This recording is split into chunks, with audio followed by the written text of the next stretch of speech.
जयतु बिहार भूमि ज्ञान प्रभावितारिणी। नवरात्रि का छठा दिन मां कात्यायनी को समर्पित है, जो साहस, शक्ति और धार्मिकता की प्रतीक योद्धा देवी हैं। अपने उग्र रूप और सुरक्षात्मक ऊर्जा से वह नकारात्मकता का नाश करती हैं और अपने भक्तों को शक्ति, स्पष्टता और न्याय का आशीर्वाद देती है। मां कात्यायनी को प्रणाम कर रहा हूँ। या देवी सर्वभूतेषु मां कात्यायनी रूपेण संस्थिता नमस्तस्यै नमस्तस्यै नमस्तस्यै नमो नमः। पहला मुख्यमंत्री युग पुरुष महान श्री कृष्ण बाबू हैं बिहार की जान। गरीबों के हक की रक्षा की थी, समता और न्याय की रचना की थी। शिक्षा, उद्योग, कृषि में था संतुलन। उनकी नीतियां थी विकास का दर्पण। आज भी सपनों का संदेश वही, गांवों से निकलेगी रोशनी नई। नालंदा की धरती का वो गौरव पुकार, श्री बाबू ने बदला था बिहार का संसार। अनुशासन, ईमान और सेवा का दीप, उनके चरणों में छुपा है प्रेरणा का नसीब। शिक्षा से सजाया समाज का मान, कृषक बना धरती का सच्चा धनवान। आज भी उनकी गूंज हमें यह बताती, सत्य और समता से ही प्रगति है आती। नमस्कार मित्रों, मैं राहुल कुमार सिंह, मुख्य कोऑर्डिनेटर लेट्स इंस्पायर बिहार अभियान। भाइयों बहनों और महान बिहार के महान निवासियों, मेरा आज का संदेश है बिहार के प्रथम मुख्यमंत्री श्री कृष्ण सिंह और बिहार निर्माण में उनका योगदान। बिहार की धरती ने जिन महामानवों को जन्म दिया है, उनमें डॉक्टर श्री कृष्ण सिंह का नाम अद्वितीय और अप्रतिम है। उन्हें केवल प्रथम मुख्यमंत्री कहकर सीमित नहीं किया सकता, क्योंकि उन्होंने अपने अद्वितीय प्रशासनिक कौशल और दूरदर्शी नेतृत्व से बिहार को नवयुग की दिशा प्रदान की। भ्रष्टाचार मुक्त शासन, न्यायपूर्ण नीतियों और कठोर अनुशासन की मिसाल प्रस्तुत करते हुए उन्होंने यह सिद्ध किया कि राजनीति सत्ता सुख का साधन नहीं, अपितु जन कल्याण का पावन माध्यम है। पंडित नेहरू और डॉक्टर राजेंद्र प्रसाद जैसे राष्ट्रीय महापुरुषों ने भी उनके प्रशासनिक कौशल की सराहना करते हुए उन्हें आधुनिक भारत के अनुकरणीय राजनेता की संज्ञा दी। श्री बाबू का व्यक्तित्व केवल शासन संचालन तक सीमित नहीं था, बल्कि उन्होंने सामाजिक विषमताओं और अन्याय के विरुद्ध सशक्त संघर्ष छेड़ा। जमींदारी उन्मूलन का ऐतिहासिक निर्णय, जिसने लाखों कृषक परिवारों को स्वामित्व और आत्मसम्मान प्रदान किया, उनके न्याय प्रिय दृष्टिकोण का ज्वलंत उदाहरण है। जातिगत भेदभाव के कठोर जाल को तोड़ते हुए उन्होंने शिक्षा और राजनीति में पिछड़े वर्ग की सहभागिता सुनिश्चित की। यह उस युग में अत्यंत प्रगतिशील दृष्टिकोण था जब समाज रूढ़िवादी बंधनों में जकड़ा हुआ था। उन्होंने स्पष्ट किया कि समता और सामाजिक न्याय के बिना कोई भी राज्य आत्मनिर्भर और सशक्त नहीं बन सकता। इतिहास गवाह है कि श्री बाबू ने विकास की त्रिवेणी, शिक्षा, उद्योग और कृषि को संतुलित रूप से आगे बढ़ाने का प्रयास किया। पटना विश्वविद्यालय की प्रतिष्ठा, औद्योगिक केंद्रों की स्थापना और ग्राम पुनर्निर्माण की योजनाएं उनकी यथार्थवादी नीतियों का प्रतीक है। महिलाओं की शिक्षा को बढ़ावा देकर उन्होंने समाज की आधी आबादी को राष्ट्र निर्माण के पथ पर अग्रसर किया। यह वही दृष्टि थी जिसने बिहार के जनमानस को यह विश्वास दिलाया कि परिश्रम और नैतिकता के बल पर ही राज्य की पुनर्संरचना संभव है। उनके कार्यकाल की यह धरोहर आज भी बिहार के लिए मार्गदर्शक और प्रेरणा स्रोत है। श्री बाबू ने बिहार की प्रशासनिक धारा में जिस पारदर्शिता और अनुशासन का संचार किया, वह भारतीय राजनीति के इतिहास में स्वर्ण अक्षरों से अंकित है। शासन की बागडोर संभालते हुए उन्होंने यह सुनिश्चित किया कि योजनाएं केवल कागजों पर सीमित न रहे, बल्कि गांव-गांव तक पहुंचे। सिंचाई योजनाओं से लेकर ग्रामीण सड़कों के निर्माण तक उनकी नीतियां इस तथ्य को पुष्ट करती है कि विकास का वास्तविक केंद्र बिंदु ग्रामीण समाज है। उनका यह कथन कि बिहार का भविष्य गांवों में बसता है, केवल नारा नहीं बल्कि एक प्रशासनिक दर्शन था। सामाजिक न्याय और समरसता के प्रति उनके आग्रह इस युग के लिए एक क्रांतिकारी चेतना था। उन्होंने दलितों, पिछड़ों और वंचित वर्गों की शिक्षा तथा राजनीतिक भागीदारी को बढ़ावा दिया, जिससे सामाजिक समता की दिशा में ठोस आधारशिला रखी जा सकी। जिस कालखंड में जातिगत ऊंच नीच समाज की रीढ़ तोड़ रही थी, उस समय श्री बाबू का यह साहसिक कदम बिहार को प्रगतिशीलता की ओर अग्रसर करने वाला सिद्ध हुआ। यह दृष्टिकोण आज भी हमारे लोकतंत्र के लिए प्रेरणा का स्रोत है। उनका शासन केवल भौतिक विकास तक सीमित नहीं था, बल्कि सांस्कृतिक पुनर्जागरण को भी उन्होंने समान महत्व दिया। साहित्यकारों, पत्रकारों और शिक्षाविदों को शासन की धारा से जोड़कर उन्होंने बौद्धिक वातावरण को सुदृढ़ बनाया। नालंदा और बोध गया जैसे गौरवशाली स्थलों के संरक्षण की उनकी दूरदृष्टि ने यह दर्शाया कि बिहार केवल उद्योग और राजनीति का नहीं, बल्कि संस्कृति और ज्ञान की धरा भी है। इस प्रकार श्री बाबू का व्यक्तित्व बहुआयामी था। एक दूरदर्शी प्रशासक, सामाजिक समरसता के वाहक और सांस्कृतिक पुनर्जागरण के संरक्षक। बिहार की धरती ने अनेक महापुरुषों को जन्म दिया है, जिन्होंने अपने कर्म और संकल्प से इतिहास को नया मोड़ दिया। इनमें सबसे अग्रणी स्थान है बिहार के प्रथम मुख्यमंत्री डॉक्टर श्री कृष्ण सिंह का, जिन्हें प्यार से श्री बाबू कहा जाता था। स्वतंत्र भारत में बिहार की नींव रखने का श्रेय जिस शख्सियत को जाता है, वे वही थे।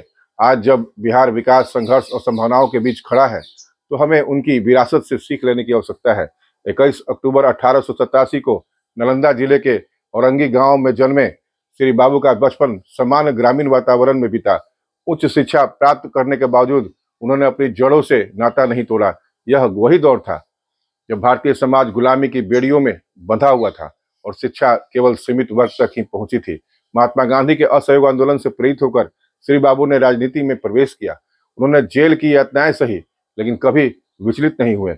बिहार में अंग्रेजों के खिलाफ जन जागरण की जो मशाल जली, उसमें उनका योगदान निर्णायक था। 1947 में जब भारत स्वतंत्र हुआ, तब बिहार ने श्री कृष्ण सिंह को अपना प्रथम मुख्यमंत्री बनाया। यह केवल एक राजनीतिक नियुक्ति नहीं थी, बल्कि जनता के विश्वास और त्याग का प्रतीक था। उस समय बिहार प्राकृतिक आपदाओं, गरीबी और निरक्षरता से जूझ रहा था।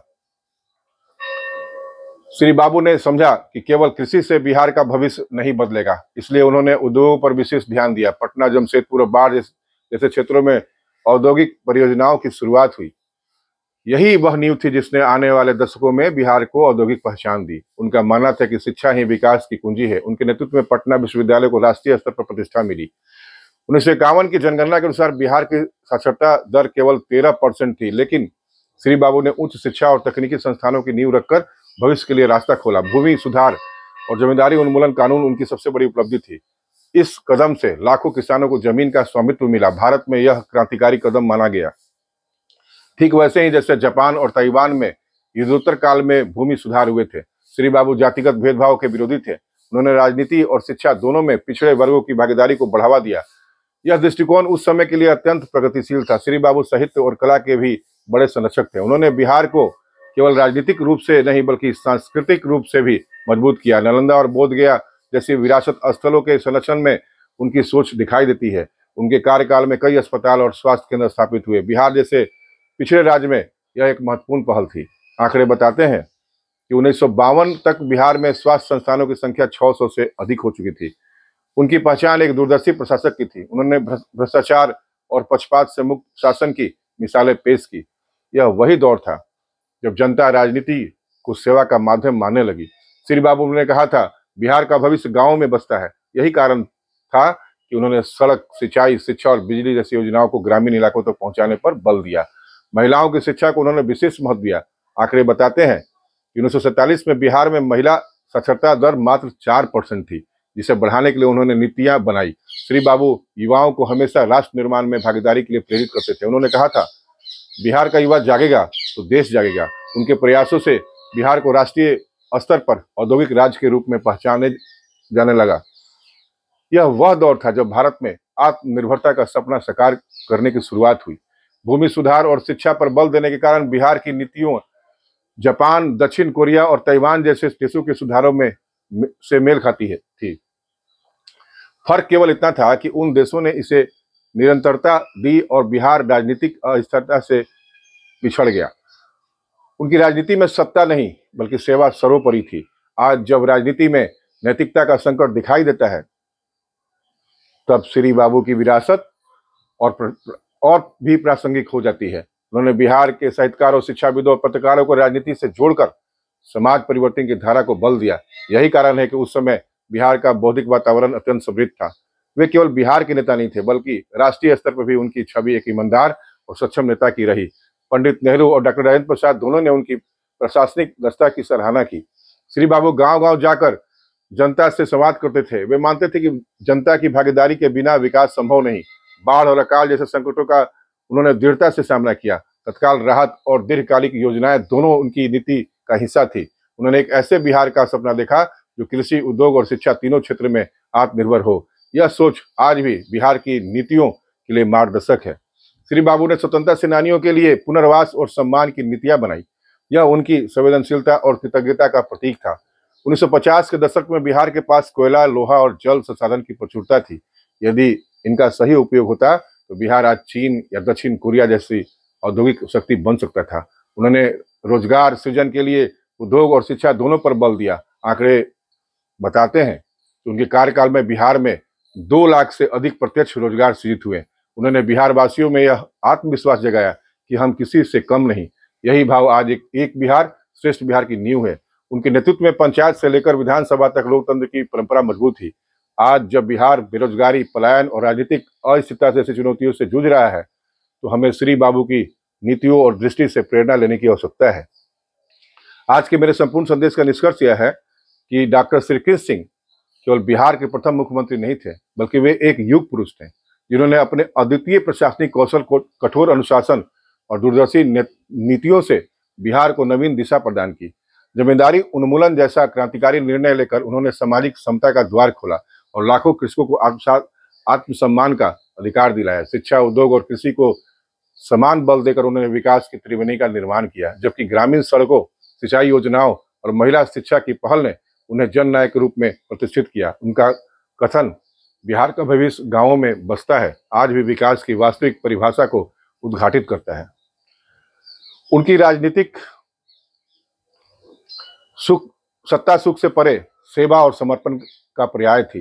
उन्होंने सामाजिक न्याय, सांस्कृतिक पुनर्जागरण और बौद्धिक चेतना को शासन की धरा से जोड़ा, जिससे बिहार केवल भौतिक रूप से नहीं बल्कि सांस्कृतिक और वैचारिक रूप से भी सशक्त हुआ।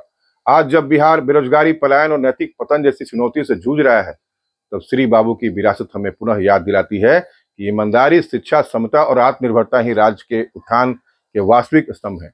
एक बिहार श्रेष्ठ बिहार का स्वप्न तभी साकार होगा जब हम श्री बाबू के दिखाए मार्ग पर चलकर उनके आदर्शों को जीवंत करेंगे। श्री कृष्ण सिंह केवल बिहार के प्रथम मुख्यमंत्री नहीं थे, बल्कि वे बिहार की आत्मा के प्रथम संरक्षक थे। उन्होंने जिस ईमानदारी, दूरदर्शिता और सेवा भाव से राज्य का निर्माण किया, उसकी मिसाल आज भी प्रासंगिक है। आज आवश्यकता है कि हम उनके सपनों के बिहार को पुनः गढ़ने का प्रयास करें। जैसे जापान ने अपने युद्धग्रस्त समाज को शिक्षा और अनुशासन से विश्व शक्ति बनाया, वैसे ही बिहार भी अपने युवाओं, किसानों और बौद्धिक वर्ग के बल पर आगे बढ़ सकता है। एक बिहार श्रेष्ठ बिहार तभी संभव है जब हम श्री बाबू के दिखाए मार्ग पर चलकर शिक्षा, उद्योग, कृषि और नैतिकता के 4 स्तंभों पर राज्यों को खड़ा करें। यही उनके प्रति सच्ची श्रद्धांजलि होगी। आइए मिलकर अपने बिहार को प्रेरित करते हैं और श्री बाबू को याद करते हैं। जय हिंद, जय बिहार, जय मातृभूमि। Let's inspire Bihar.